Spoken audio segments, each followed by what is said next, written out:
सीखे थे कि फ्रैक्शन को परसेंटेज में कैसे चेंज करते हैं, परसेंटेज को फ्रैक्शन में कैसे चेंज करते हैं। आज हम लोग कुछ और थोड़ा सा आगे उसके बारे में जानने का प्रयास करेंगे। कल एक क्वेश्चन भी हम लोग सीखे थे कि 60 जो है 60 120 से कितना परसेंट, 60 120 का कितना परसेंट है, कितना प्रतिशत है। तो इसको निकालने के हम लोग जो तरीका देखे थे 60 120 का, तो 120 का बोल रहा है, इसका मतलब 120 हो गया बेस वैल्यू हो गया। क्या हो गया? बेस वैल्यू हो गया। परसेंट निकालने के लिए क्या करेंगे? 100 से मल्टीप्लाई करते हैं। 60 दूना 120 और 50 मरते, इसका मतलब है क्या हो गया?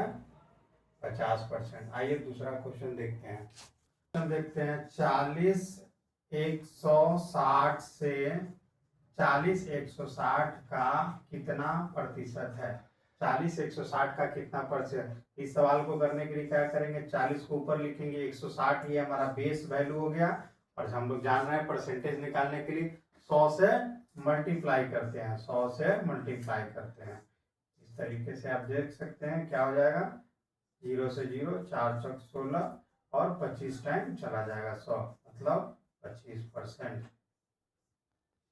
आइए हम लोग ये क्वेश्चन देखते हैं। 60 जो है 40 से कितना प्रतिशत अधिक है। अब हम लोग कंपैरिजन करेंगे। 60 एक वैल्यू है, दूसरा वैल्यू 40 है। 40 से, इसका मतलब ये बेस वैल्यू हमारा हो गया।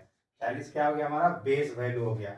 60 और 40 में हम लोग कंपैरिजन करेंगे कि 60 जो है 40 से कितना अधिक है। तो 60 40 से कितना अधिक है? 20 अधिक है। इसका प्रतिशत में निकालना है हमको, तो फिर 20 जो एक्स्ट्रा ज़्यादा है उसको ऊपर लिखेंगे। 40 हमारा बेस वैल्यू है, तो 40 को नीचे रखेंगे, 100 से मल्टीप्लाई करेंगे, तो 20 दूना 40 और 50 दूना 100, इसका मतलब है 50% हो गया। चलिए इस क्वेश्चन को हम लोग देखते हैं। बेसिक क्वेश्चन है। 30 जो है 90 से कितना प्रतिशत कम है। पिछले क्वेश्चन में ज्यादा था, इसमें 90 से कितना प्रतिशत कम है। 90 फिर से बोल रहा है, इसका मतलब 90 हमारा बेस वैल्यू हो गया। तो 30 यहाँ लिखेंगे और यहाँ 90 लिखेंगे। 30 90 से कितना कम है, तो दोनों में गैप की डिफरेंस कितना का हो रहा है? डिफरेंस हमारा कितना का हो रहा है? 60 का। तो प्रतिशत निकालने के लिए फिर क्या करेंगे? 60 को ऊपर लिखेंगे, जो बेस वैल्यू है 90 उसको बेस में जगह लिखेंगे, और 100 से क्या करेंगे? मल्टीप्लाई करेंगे। 100 से मल्टीप्लाई करेंगे, इस तरह कट जाएगा। 3 दूना 6, 3 तिया 9 और 200/3%। इसको क्या लिख सकते हैं? 66 सही 66%। क्योंकि पिछले क्लास में हम लोग जानते हैं कि 1/3 को फ्रैक्शन में कितना परसेंट लिख सकते हैं? 33 सही 33%। इसी तरह से 2/3 है यहाँ पर, इसका मतलब हो गया 66 सही 66%। हम लोग एक क्वेश्चन को देख रहे हैं कि 0.08% का 120% का 50,000 का कितना होगा। इसमें ऑप्शन दिया हुआ है 480, 48, 400, 4,800। इसका हम लोग उत्तर करने का प्रयास करते हैं। आंसर यहाँ पर 0.08 के जगह क्या कर सकते हैं? 081 यहाँ से आएगा और 00 इसका, और फिर परसेंटेज को हटा के 00 लगाते हैं। दूसरा 120 का बटे में कितना है परसेंट? 100%।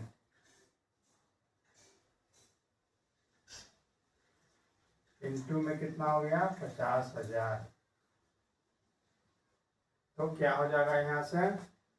4 0 यहाँ है, तो 4 0 यहाँ हम लोग काटने का प्रयास करेंगे। यहाँ 8 है, यहाँ 8 है, तो 8 को काटने का कैसे प्रयास करेंगे? 4 दूना 8, 25 चौक 100, ये 5 5 5 दूना 10, 5 25 25।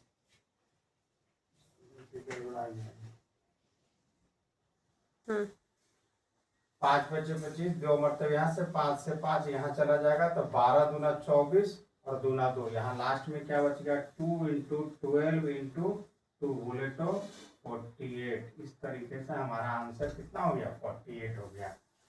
इस क्वेश्चन में हम लोग को देखना है कि 12 किलोमीटर दिया हुआ है, उसका 34% निकालना है। हमारे पास ऑप्शन 3 दिया हुआ है, सेंटीमीटर में निकालना है, किलोमीटर से सेंटीमीटर की तरफ चलना है। तो हम जानते हैं 12 किलोमीटर को सेंटीमीटर में करने के लिए कितने जीरो को देंगे, 5 जीरो को देंगे।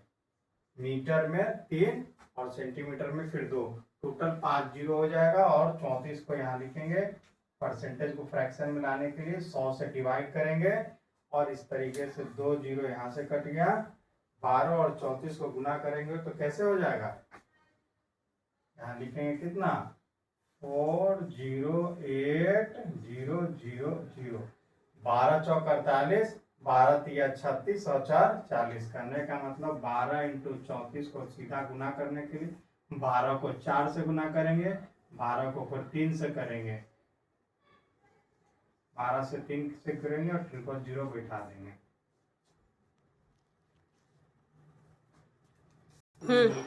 हम देखते हैं, अब हम लोग एक संख्या का देखते हैं। एक सवाल में एक संख्या का 60% दूसरी संख्या का 3/4 के बराबर है, तो पहली संख्या और दूसरी संख्या का अनुपात हमको ज्ञात करना। आइए इस प्रश्न का उत्तर हम लोग देखने का प्रयास करते हैं, कैसे निकलेगा इस प्रश्न का उत्तर। एक संख्या का था, हमको नहीं पता वो संख्या क्या है, तो हम मान लेते हैं कि संख्या वो x होगा। x का मतलब गुना 60%। 60% को फ्रैक्शन में कैसे लिखेंगे, 60/100। एक संख्या का 60% दूसरी संख्या के 3/4 के बराबर है। तो बराबर लिख लिए किसके, दूसरी संख्या। मान लेते हैं दूसरी संख्या वो y है, 3/4 के बराबर है। अब हम लोग दोनों संख्या का तो रेशियो अब निकल जाएगा, यहाँ से आसानी से निकल जाएगा। आइए देखते हैं रेशियो निकालने का। 6 तो 2 तिया 6, 2 पंचे 10, यहाँ से हो गया। 3 से 3 यहाँ से कट जाएगा, तो यहाँ से x और y का रेशियो क्या आ जाएगा, x और y से 5 ऊपर चला जाएगा, 4 नीचे आ जाएगा।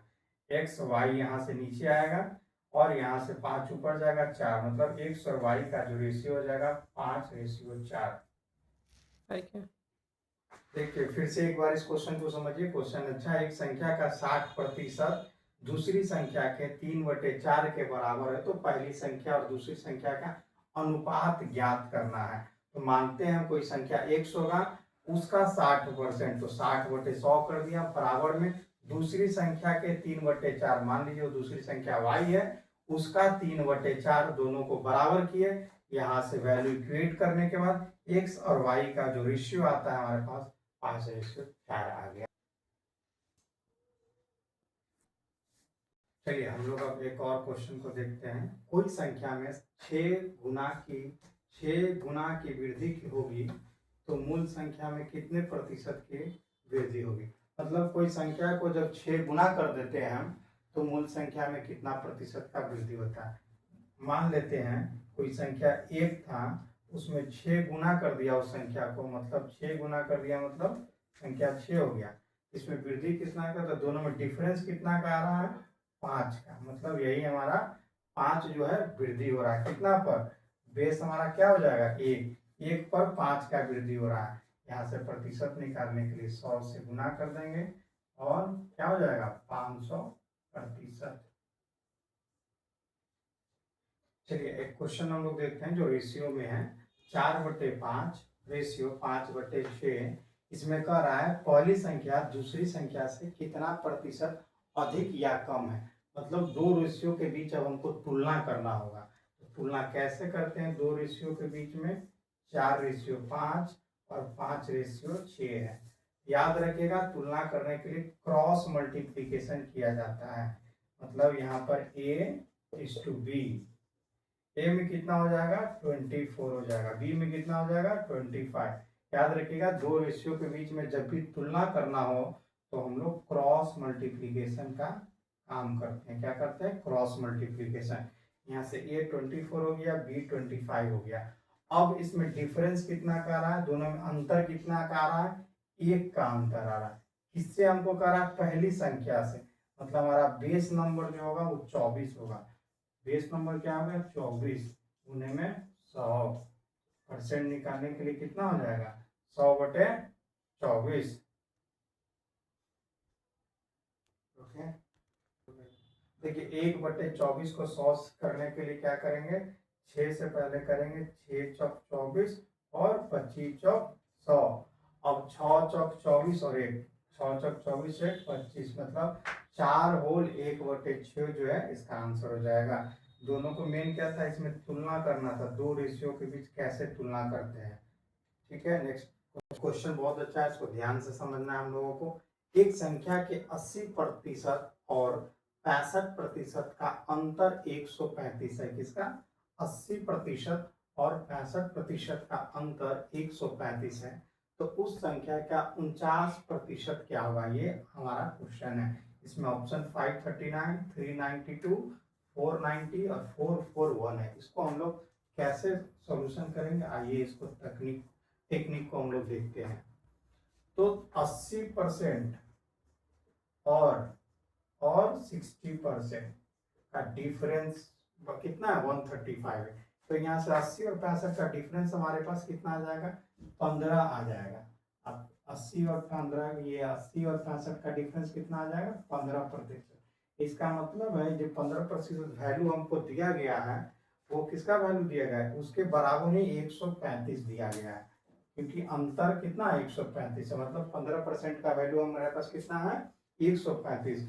और 15 से 135 कितने बार में जाएगा 9 टाइम्स चला जाएगा। इसका मतलब है 1% का वैल्यू कितना दिया गया है 9।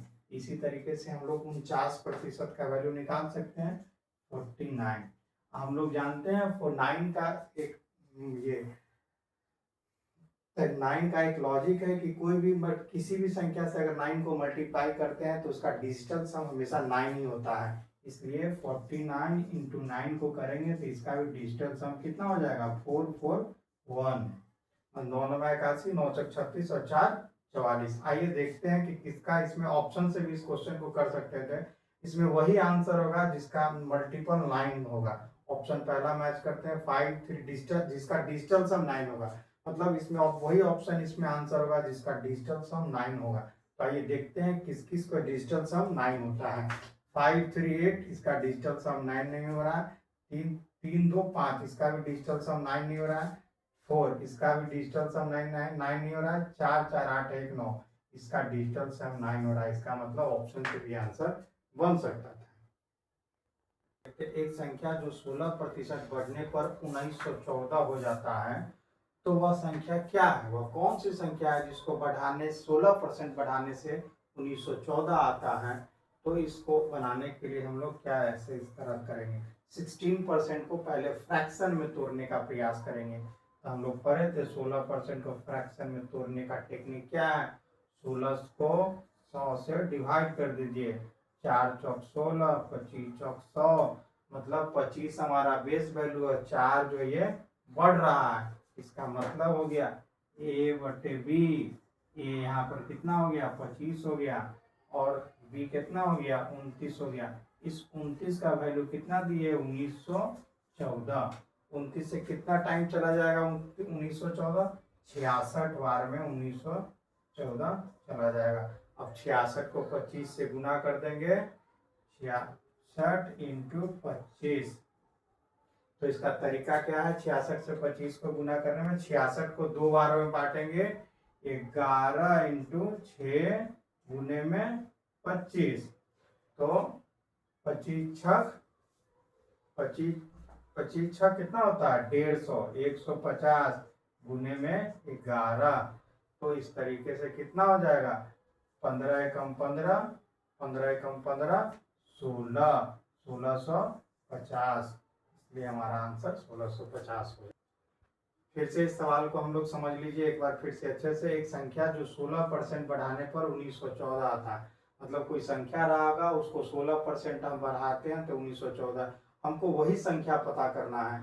तो यह पता करने के लिए 16% को हम लोग फ्रैक्शन में तोड़ दिए, 16 को 100 से डिवाइड कर दिए, तो बेस वैल्यू हमारा 25 आ गया। 100 क्या होता है बेस वैल्यू होता है 25, और 4 क्या है बढ़ता हुआ वैल्यू है। इसका मतलब है कि बेस वैल्यू 25 रहा होगा, जो 16% बढ़ा मतलब 4 बढ़ा तो कितना हो जाएगा दूसरी संख्या 29 हो जाएगी। इसी 29 की वैल्यू हमको 1914 दिया हुआ था, इसलिए 25 का वैल्यू हम लोग का निकाल लिया यहाँ से कितना 1650।